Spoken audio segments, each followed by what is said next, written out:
Hello everyone. So guys, like in today class we talk about layer 2 troubleshooting. तो guys layer 2 troubleshooting क्या है? ऐसे guys अगर आप किसी डेस्टिनेशन आईपी को पिंग कर रहे हो और जो सोर्स आईपी और डेस्टिनेशन आईपी दोनों सेम सबनेट में है और आपको पिंग में उसका रिस्पॉन्स नहीं मिल रहा, तो इस केस में गाइज आप कैसे ट्रबल शूटिंग करोगे? तो इस फर्स्ट क्या चेक करोगे, आप आर टेबल चेक करोगे और आर टेबल में चेक करोगे जिस डेस्टिनेशन आईपी को आप पिंग कर रहे हो उसके कोरस्पॉन्डिंग मेरे को मैक एड्रेस मिल रहा है जहाँ फिर इनकम्प्लीट एंट्री मेरे को शो हो रही। सेकेंडली आप चेक करोगे लाइक जो सोर्स और डेस्टिनेशन है, make sure they are in the same VLAN, और एंड टू एंड क्या है आपकी वो सेम वीलैन हर स्विच के पोर्ट पे क्या है पास होनी चाहिए। तो let me show you guys, अगर मैं आपको ये सेम इशू दिखाऊं इस टोपोलॉजी में, तो like we have very simple topology.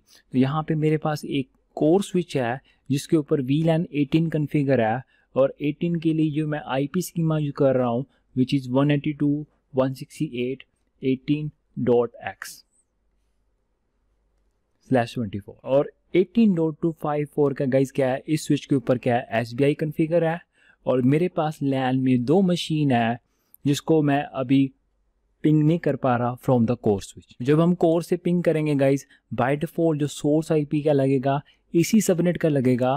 That means क्या है आपका सोर्स और डेस्टिनेशन क्या है सेम ही सबनेट। तो if I show you guys, अगर मैं कोर स्विच पे जाके पहले मैं पिंग करता हूँ 18.6 को गाइज, जो ये बेसिकली मेरे लैपटॉप का IP एड्रेस है, और अगर मैं इसको पिंग कर रहा हूँ पिंग 192.168.18.6, मेरे पास पिंग रिस्पॉन्स नहीं आ रहा। तो मोस्ट पीपल कंफ्यूज गाइज, ये कनेक्टिविटी क्या है, थ्रू नहीं है, लेकिन मैं पिंग से नहीं आइडिया लगा सकता भी ये कनेक्टिविटी थ्रू है या नहीं है।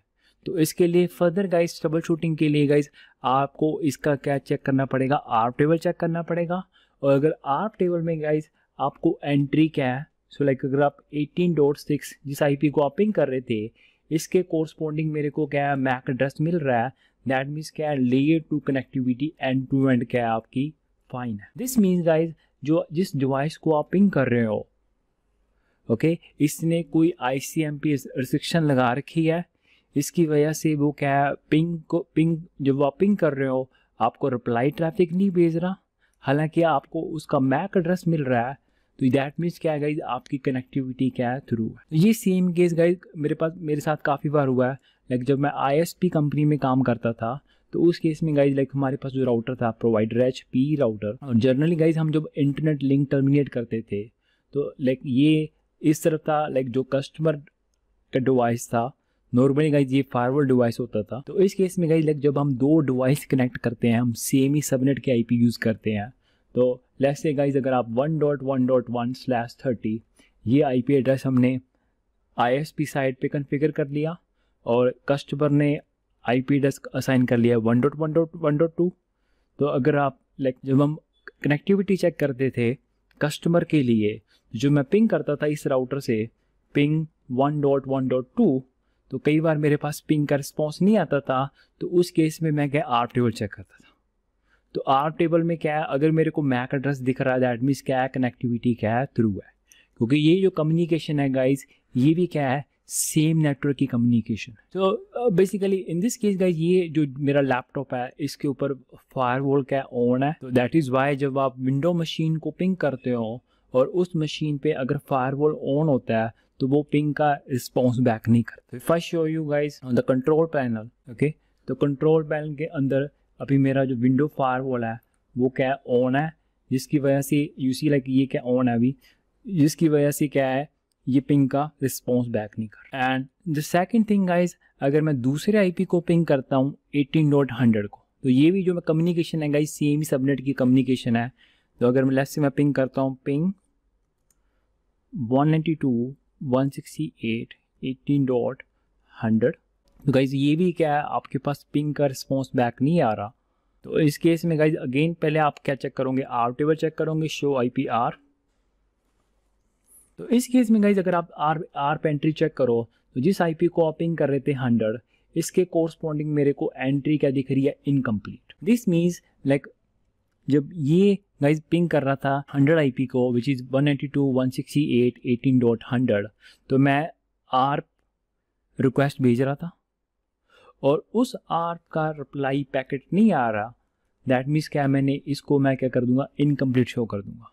तो दिस मीन्स लाइक आप बेसिकली नेटवर्क में पूछ रहे हो हु इज़ 192.168 18.100, अगर कोई भी आपको बैक रिप्लाई नहीं भेजेगा तो आप टेबल में गाइस क्या है, आप इनकम्प्लीट शो करोगे। ओके, तो सिस्को डिवाइसेस पे मैंने देखा है इनकम्प्लीट शो होता है, हाउएवर जूनिपर के ऊपर वहाँ पे कोई एंट्री नहीं आती, तो that is also equal to incomplete guys.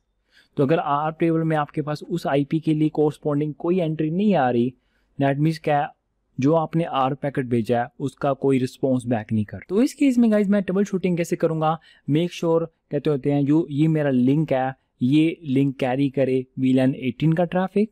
Then ये जो एंड यूजर है, तो ये and user guys make sure इस एक्सेस स्विच के इस पोर्ट पे लगा है, एंड मेक श्योर ये भी पोर्ट VLAN 18 में होना चाहिए। So in the real world guys यहाँ पे मेरे को देखो डायग्राम का व्यू है, but in the real world अगर आपको लेट्स से आप कोई रिमोटली मैनेज कर रहे हो किसी का डाटा सेंटर और आपको लेयर टू कम्युनिकेशन में इशू आ रहा है, तो मेक श्योर गाइज आप उस केस में डेफिनेटली आपको पता नहीं होगा एंड डिवाइस किस स्विच के किस पोर्ट पे लगा हुआ है, तो आप ऑब्वियसली किसी एक बंदे को फिजिकली उस डाटा सेंटर में भेजोगे और आप ट्रैक करोगे ये जो आपका एंड डिवाइस है फिजिकली किस स्विच के किस पोर्ट पे लगा हुआ है, और मेक श्योर गाइज ये पोर्ट क्या है, उसी VLAN का पार्ट होना चाहिए। तो ये जो सबनेट है गाइज हमारे केस में क्या है, हम VLAN 18 के लिए यूज़ कर रहे हैं, तो मेक श्योर गाइज इस पोर्ट पे 18 VLAN कैरी होना चाहिए, और ये जो एंड पॉइंट है जो कि गीगाबिट 0x1 से कनेक्टेड है, मेक श्योर ये भी क्या है, सेम ही VLAN का पार्ट होना चाहिए। इन आवर केस तो अगर मैं कोर स्विच पे जो मेरा ये पोर्ट नीचे डाउनस्ट्रीम जा रहा है यानी कि एक्सेस स्विच की तरफ जा रहा है, अगर मैं चेक करता हूँ शो इंटरफेस ट्रंक, तो स्विच टू स्विच गाइज मैंने ट्रंक पोर्ट कॉन्फ़िगर करा हुआ है, तो ये कैरी कर रहा है VLAN 18 का ट्रैफिक। उसके बाद गाइज अगर मैं एक्सेस स्विच पे आता हूँ, ओके, तो अगर इसके ऊपर चेक करता हूँ शो VLAN ब्रीफ, तो गीगाबिट 0x1, तो गाइज गीगाबिट 0x1 अभी VLAN 10 में कॉन्फ़िगर है, दैट इज़ रॉन्ग। तो आइडियली क्या है, ये जो आपका पोर्ट है it should be part of VLAN 18। तो गाइज मेरे को इस पोर्ट पे VLAN कॉन्फ़िगरेशन चेंज करनी पड़ेगी। सो 0x1, तो इस पोर्ट को गाइज मैं पार्टिसिपेट करा रहा हूँ VLAN 18 में।